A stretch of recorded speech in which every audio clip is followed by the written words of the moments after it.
لما الشتاء يدخل علينا كده بيكون نفسنا في اي حاجة نشربها تدفينا، وكمان يكون فيها فوائد وتكون سهلة وكمان اقتصادية. طبعا لو جبنا العبوات الجاهزة بتبقى مكلفة جدا جدا، احنا النهاردة هنعملها بطريقة سهلة واقتصادية ومكوناتها كلها معاكي في البيت وتقدري تقومي تعمليها حالا. هنعمل النهاردة الشاي الكرك، وده من الحاجات الجميلة جدا جدا. هو صحيح هو مش وصفة مصرية، ولكن هي وصفة جميلة. هنعملها بنفس طعم الجاهزة وبنفس النكهات كمان، بل هي أفضل بكتير. اللي ما جربش الشاي الكرك يقوم يجرب كده معايا شوية النهاردة ويشوف النتيجة الجميلة اللي هيوصلها. اللي أول مرة يشوفني أنا سمية من مطبخ مصر، يشرفني جدا انكم تنضموا وتشتركوا معانا في القناة، وكمان ياريت تدعمونا وتدعموا الفيديو باللايك علشان يترفع ويتشاف، وياريت كومنت حلو منكم كده، وشكرا ليكم مقدما. بعد الصلاة والسلام على رسول الله هنبدأ الوصفة بتاعتنا. اي حد طبعا سافر الخليج هيكون عارف الشاي الكرك وشرب منه كتير جدا كمان. انا هعمله النهارده بطريقه سهله. هنجيب كده الكسرولة دي ونحط فيها معلقتين من السكر، اي نوع سكر عادي. هنحطها الاول على النار كده الكسرولة لغايه ما تسخن. بعد كده هحط فيها معلقتين السكر، هسيبهم مش هحركهم تماما لغايه ما السكر يتكرمل زي ما احنا شايفين كده. اول ما يتكرمل هنزل من 5 ل7 فصوص حبهان، وكمان 3 ورقات لوري. وبعد كده هشوحهم كده او هقلبهم في السكر المتكرمل على النار، بس ههدي طبعا النار جدا جدا، لان زي ما احنا شايفين كمية السكر نفسها قليلة جدا. اول كده ما تحسي ان الورق والحبهان بدأ يدي ريحة مع السكر، تبدأي تضيفي المية. انا هضيف تقريبا كده كوبايتين من المية. طبعا انا النار لسه موطية عليها. في المرحلة دي خلاص هنبدأ نخلي النار متوسطة.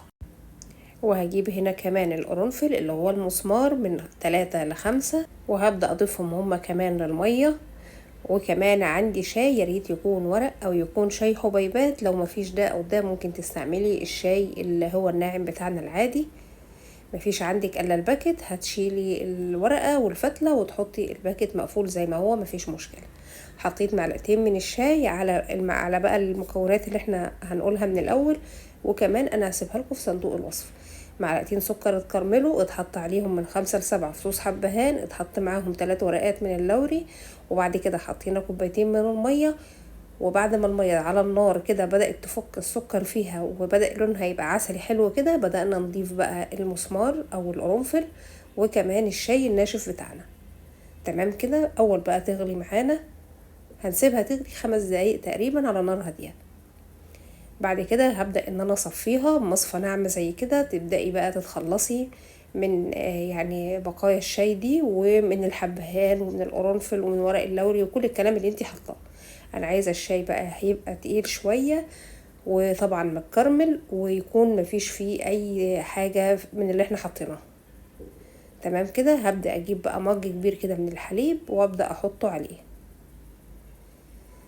اعتقد ان المعلقتين السكر اللي احنا حطيناهم في الاول مناسبين جدا للوصفة. انا ما حطيتش سكر تاني، اكتفيت بكده. وطبعا مسألة السكر دي اذواق. طبعا ده لبن حليب عادي مغلي وشايله وشه من التلاجة. وكمان هبدأ احط معلقة من اللبن البودر، معلقة كبيرة كده مليانة، ولو حابة تستغني عنها مفيش مشكلة.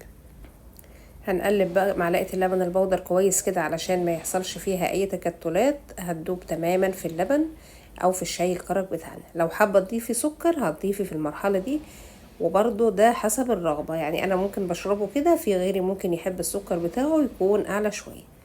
اول ما هيغلي معانا بقى بالشكل ده هنبدأ خلاص، يعني يدوب هيغلي ثواني وتطفي عليه. لو في وش بقى طالع منه من الحليب برضو، لان مهما شلنا وش الحليب بتاعنا ما شاء الله دسم، فبتجيبي مصفى وتبدأي برضو ان انت تصفي تاني علشان الوش اللي هيبقى فوق ده تتخلصي منه. وتبدأي تصبيه بقى كده في الكوبايات. الف هنا وعافية. تقدميه بقى مع منين، مع بسكوت، مع كوكيز، مع اي حاجة حلوة كده، مع تمر، مع اي حاجة حلوة، او يتشرب لوحده. فعلا بيدفي جدا جدا. ولو حابة تضيفي ليه شوية من الزنجبيل البودر كمان بينقله في حتة تانية. وطبعا زي ما احنا عارفين ان الزنجبيل كله فوائد، ويعني الموضوع كله اذواق كده، ولكن انا بحبه بالطريقة دي، والطريقة دي مميزة جدا وافضل من الجاهزة اللي شربناها يعني حتى برا مصر. وافضل من العلب ومن الأظرف اللي هي بتيجي في العلب دي. يعني مش عارفة دلوقتي تقريبا الواحد ب5 جنيه بيعمل كوباية واحدة، فانتي بال5 جنيه تقدري تعملي كذا كوباية، وكمان هتعملي انضف وافضل، وهيكون طازة مش حاجة مغلفة وحاجة معلبة. وبكده وصفة الشاي الكرك انتهت. ان شاء الله هنعمل وصفات تانية كتير كلها حلوة كده تدفي في الشتاء. جو الشتاء دايما بيحب المعجنات والحاجات الدافية والمشروبات الدافية. ان شاء الله هنعملها مع بعض في فيديوهات جاية كتير. اشوفكم على خير، والسلام عليكم ورحمة الله وبركاته.